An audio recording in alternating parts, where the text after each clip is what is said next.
Welcome back, my friends, to the show that never ends. We're so glad you could attend. Come inside, come inside. Welcome back, everybody, to Expat Conversations with your host, Michael Nolen. We're going to continue our conversations today with another individual, Luis Quero. Quero. Correct. And he's with a different group of the United States government in Guadalajara. He's with the Federal Benefits Unit. And first of all, Luis, thank you for your time. You're welcome. Thank you for being on the show. Thank you for inviting us. If you don't mind, I'll let you go ahead and introduce yourself.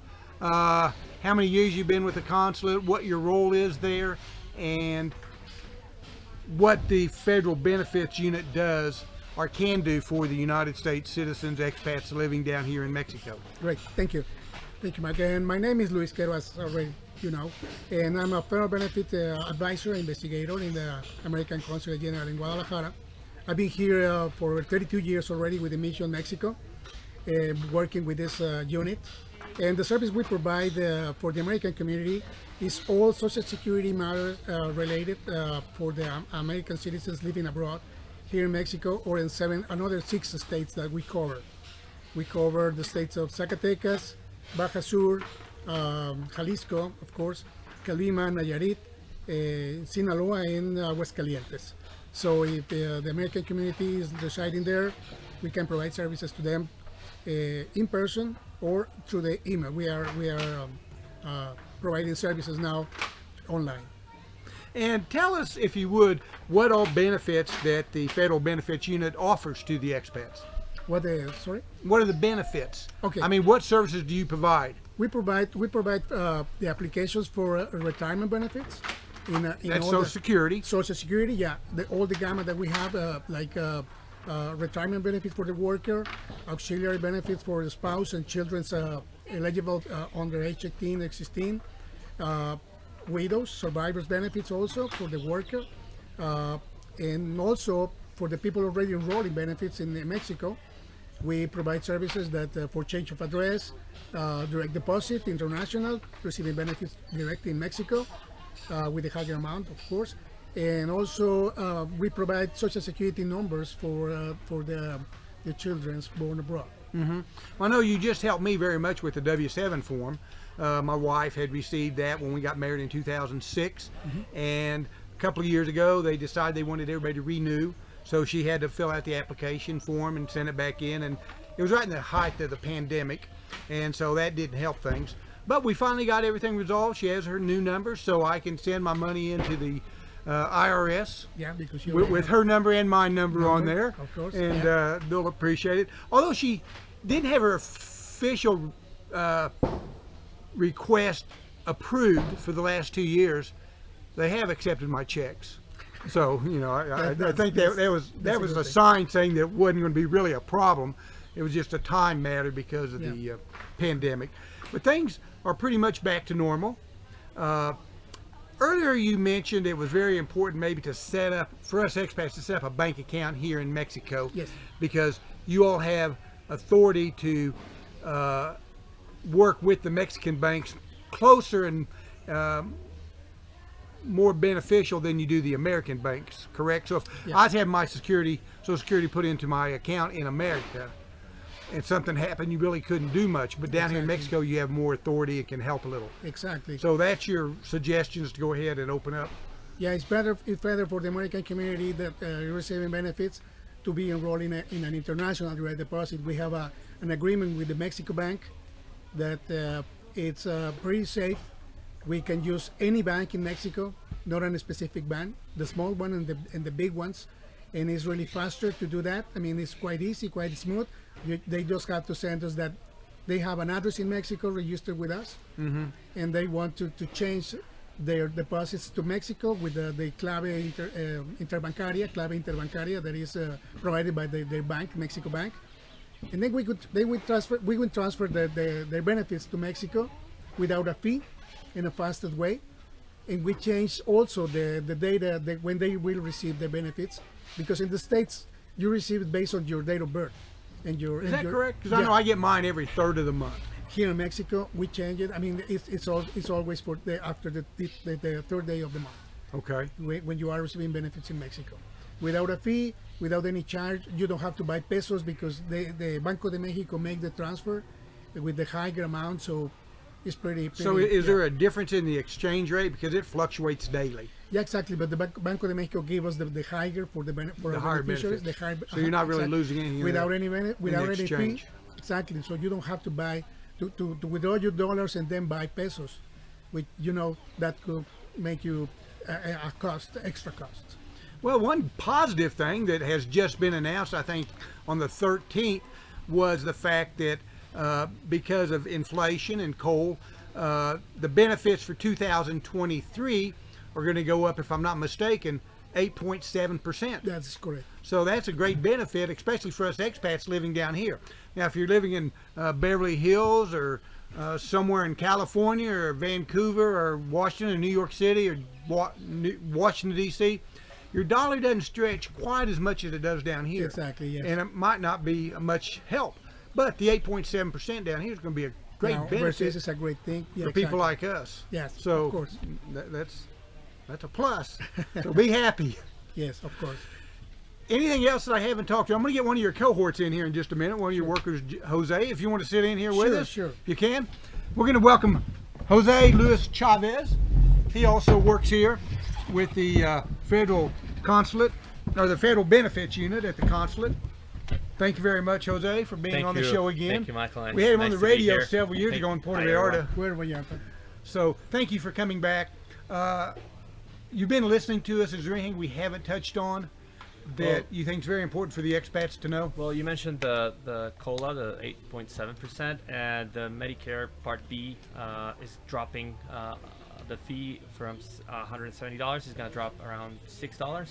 So you're going to see the 8.7% and a little bit, and $6 more being on your side, right? Mm-hmm. Okay. I moved here 8 years ago, and I was, I guess, 60 at the time. When I got 62 and a half, I got started Social Security, and then now I'm 68, and I've never applied for Medicaid or Medicare because I live here full time, and I have friends that are doctors, so I get all my medical services here. I honestly have never applied For Medicare Part B. for Medicare or Medicaid or anything. Yes. Am I making a mistake? Am I losing out on something? Well, right now if you're over 65, you have Medicare Part A, which is for free and covers hospital insurance. If you would like to enroll into Medicare Part B and let's say go back to the U.S. and get medical attention, you can do it. Of course, we have 3 months of each year in order to enroll into Medicare Part B, which is the first 3 months of the year. It's January, February, and March, and you would start receiving services until July of that year. And if as you have a work activity here, you haven't retired yet, if you are insured, if you are insured here, let's say IMSS or ISTE or the health national plan of the country, Mm-hmm. and if you present that evidence, you won't be penalized when you enroll into Part B. If you were retired and you weren't enrolled into the Mexican National Health System, then there'll be a 10% penalty for each year that you weren't enrolled into Medicare Part B. Okay. Well, I'm very fortunate because I'm Native American through the Muskogee Creek Nation in Oklahoma. So when I go back, I'm covered medically through the Indian tribe, but very, very many of our guests are not Native American and don't have those benefits. So it is very important to know that there are benefits open to you. And a lot of the hospitals and clinics and doctors here do accept the national insurances. Say you have, not trying to advertise for anybody, but Blue Cross Blue Shield of Texas, Yes. or whatever, and you're down here and they will. But I know other people have been down here and thought their insurance would cover things and didn't. Mm-hmm. So Medicaid and Medicare, you still need to go back to the States, correct? Well, yes, and there's a new a program. It's called Medicare Advantage that covers emergencies while being abroad, while traveling overseas. So that you would need to go into Medicare.gov and get more information regarding Medicare Advantage. But the last time we were at the American Legion when we met, Yes. one of the Americans here in Chapala said that he was in, I don't know, he had an accident, and Medicare Advantage covered his broken leg, and that was I mean, that's something new and something that it's out there. And if you're just not a permanent resident, then if you're just traveling outside the U.S., that will be a good coverage to. And that's not just Mexico; that's anywhere in the world. Yes, sir. That you are. Yes, sir. Well, one thing fortunate, we were talking about how your dollar goes farther here in Mexico. That's great. Also, a lot of things, housing, utilities, things like that are much, much cheaper here. And that's why there's, 30 some odd thousand expats living here. Probably a larger number in Puerto Vallarta, the Bay of Banderas area. Yes. You have San Miguel Aliente, which is another big hub for expats. And Mexico City is starting to have more and more expats. Yes. I think a lot of them are coming down. Baja, Baja Sur has The Baja, Baja sure. Sur. the growing community. But one there thing is great out here, big. medical services are a lot less expensive too. Yes. You can go in and pay cash. I actually broke my wrist about a year and a half ago, and I went to the doctor. He set it in a cast, and I guess it was like $28, $30. And then to get the x-ray and cut it off was about another $30. So it was under $100. And if I'd have gone to the doctor in the United States, they'd have just, after my 3-hour wait, it'd been $400 or $500 just to say hello Maybe, to him. yeah, maybe. And then the cash register get lucky, started. So that is one great benefit about living here in Mexico. But we've covered a lot. Is there anything from your aspect? Lewis gave us a couple of things that we didn't cover while he was Yes, in just him and I. How about we anything also else? offer our services for VA, railroad, and OPM. We work as a liaison. We That's don't- Veterans Administration. Exactly, in the If you're railroad retired from retirement the board, railroad retirement. Yes. Also, and and the Office of Personnel Management. Office of Personnel OPM. Okay. Yes. If you're an employee of the government, say you're in the military for 25 years in the United States and you move down here, there aren't any VA hospitals here, No. but there are some benefits that the VA people, veterans, can benefit from while they're living abroad. Every go ahead. Please go. Well, every veteran has different. It's different. They qualify for different, services from the VA, and some of them might get full reimbursement of their medical expenses here, and so they can go to just any hospital, any doctor, and buy their medicines here and It's a get reimbursed. reimbursement. Okay. And some other veterans don't have that benefit, but they would need to get a hold from the directly to the VA VA to see what hospital, what the VA might cover to each individual outside of the U.S. Let me ask you a quick question about Social Security. There's Social Security, of course, and then there's spousal benefits, and there's also Social Security for disability, correct? So if you're just regular, say I'm regular and I have Social Security and all this, and then I get disabled, unfortunate accident or something like that, do you apply the same way for disability services through Social Security? Disability before you receive benefits, you said? Mm-hmm. Outside the United States, we don't have that. You don't have any program. benefits or anything like that for No. someone that's already on Social Security and then has some kind of accident? And because I know legally you can still work, and there's some expats that do work, unlike me where it's volunteer. A lot of them do have, like, especially in Puerto Vallarta, someone working in the different places, hotels, resorts. Disability is very big. There are different types of disability, but if you are already collecting Social Security Social Security benefits and you're over 65 or your full retirement age, there is no difference on the benefits. Okay. Well, outside of the U.S. But if you are, let's say, Younger. 62 or 63 or 64 and your full retirement age is you're not 60, there 60, yet, it's years away, you can apply for disability. Okay. And if it gets approved, you're going to get basically your 100% of benefits. But it's not a program, it's a benefit. You have It's a benefit. Yes, Okay. it's Well, a- I've never been injured, thank God, and never had any problems, so I never had to apply for it. But I did know one man in Puerto Vallarta that was on disability from his, profession. He was a construction worker and had Okay. some damage, and then he was always bragging about his disability. Well, Check. and if you're not, if you're not 62 and you're in your 50s or 40s and you have an accident, you can apply for disability and receive disability benefits here. disability benefits. Now there's more and more expats moving down. They're younger than they used to be. It doesn't make any sense, but they are. I mean, Yes. the people are coming down are younger. Yes.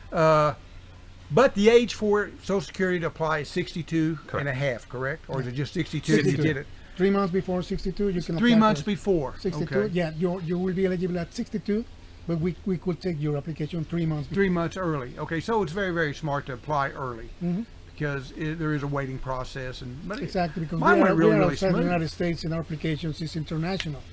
So it doesn't go to a domestic office, it goes to our international office in Maryland. You all mentioned you all like to know what's going on with us expats, where we are and what's happening. And I know every 6 months I get a form and I have to fill it out if I've changed my name, if I've changed this, changed that. It's just an update. Yes. And then I send it in. And I think you have 90 days from the time you get the form to have it back. And usually with the mail in Mexico, I get mine about 3 weeks after that 90 days is up because the mail down here is just not very well.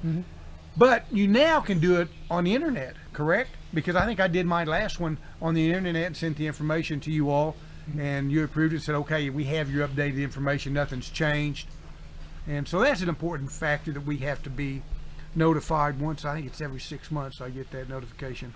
It's once a every- year. Once a once a year? year. Yes, Okay. once a It year. arrives here in Mexico, it arrives around May, July, August Okay. of every year. But if you're an expat and you do move, say you're living over here in Ajijic and you move over to Jotopec or San Antonio, Through the email, you can. we need to notify you all that we have moved Yes. so you all know Yes, what's updating happening. your address, it's very important. And as you said, we basically, that form asks 3 questions. If your citizenship status changed, your marital status, or if you were Working. or not working, if you were working or stopped working. Basically, that's the form. And if before you send it by mail, if you send it to our email address, which is fbu.guadalajara@ssa.gov, if you just send us a copy, we'll be able to clear the form as received. But also please send it by mail. Well, everything I've done with the government has worked very, very smoothly.